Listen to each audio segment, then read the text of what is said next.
You know, a DLC is confident when it lets you slay a dragon, turn its body parts into exhibits, and then sell postcards at the gift shop. Fantasy Finds is that kind of chaos, smart, funny, and packed with new toys, but it also skips the one thing everyone expected, a dedicated fantasy museum. That decision isn't fatal, but it shapes everything about how you should play this. Here's the deal. Fantasy Finds drops a Lord of the Rings by Weiwei 2-point expedition map called Scorched Earth and runs its campaign inside that map. No new city lot to build from scratch. You bolt the fantasy content onto your existing museums. That surprised a lot of players and caused early confusion. If you try to start fresh in the new Pointy Mountains finale map, you'll hit grind walls, star requirements, money tightness, guest unlock delays.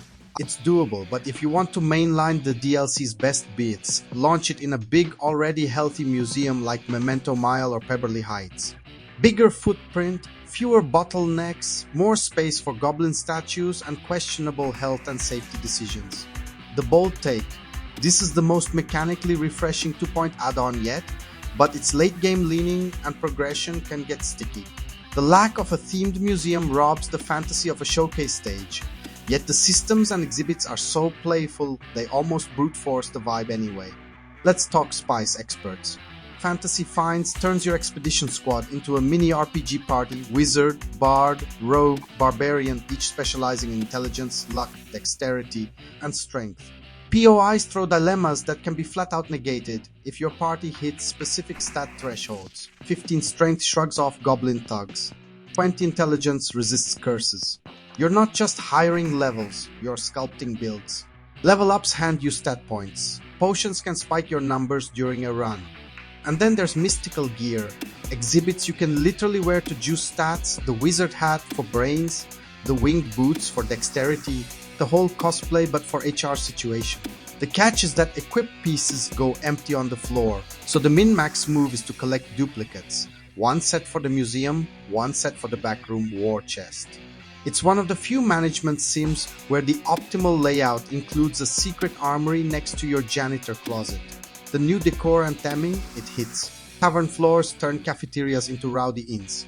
Themed ticket booths and donations stands finally end the same kiosk in every theme fatigue.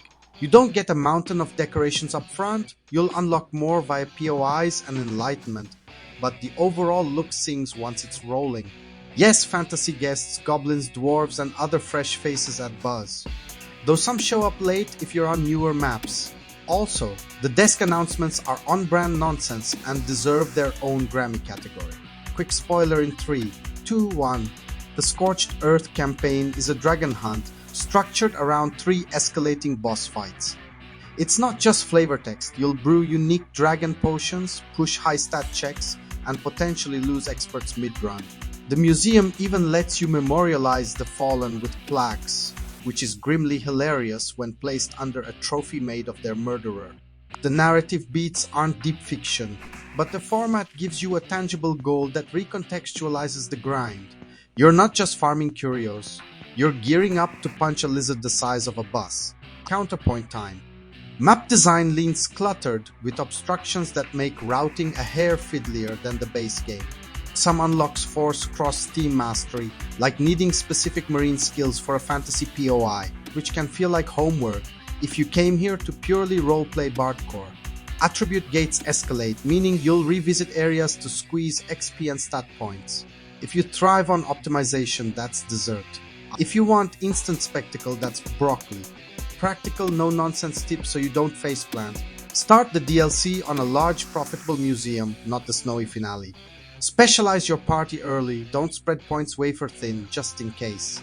Craft potions as soon as you unlock them.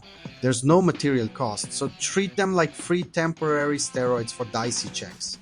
Prioritize duplicate mystical gear to keep your exhibits pretty while your experts get swole. And don't ignore the dwarven devices. Placing them in the right network creates gem polishing chains that upgrade exhibit quality and can spit out a magical item. That's passive income the dragon can't burn. Now, a tiny theory drop, working theory, not gospel.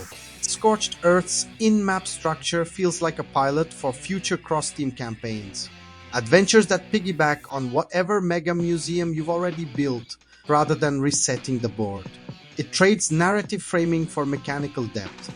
Whether that's right depends on your 2-point love language. If you're here for jokes plus systems, it slaps. If you crave a pristine new campus-style build, you'll feel the missing stamp. Balance check across the aisle. Reviewers broadly adore the exhibits and the expert system. Disagreement lives around pacing and the absent museum. One camp says the grind is a feature, finally meaningful reasons to level and plan. The other calls it a speed bump, pacing dips while you chase stargates and cross-discipline requirements. Both are right, depending on where your campaign sits and how allergic you are to spreadsheets with dragons. If this kind of no BS deep dive is your thing, hitch a ride with Veteran Game and hit subscribe. We do sharp reviews, narrative autopsies, and the occasional spicy take that makes PR reps sweat. Toss a like if you've ever equipped a priceless relic because the stat line was too good to leave in a glass case. Verdict Energy. Fantasy Finds is brilliant where it's playful and systemic, RPG experts, wearable exhibits, tavern vibes, and merely fine where it's structural. The missing fantasy museum stings, but the Dragon Hunt campaign and Buildcraft sandbox more than justify the ticket price if you're already deep into 2-point county. For newcomers, it's dessert, not dinner. Enjoy after the base game has you hooked. So let's argue in the comments. Would you trade the Dragon Boss arc and RPG Buildcraft for a full-blown fantasy museum level? Or is this gear up inside your best museum model the future of 2-point DLCs?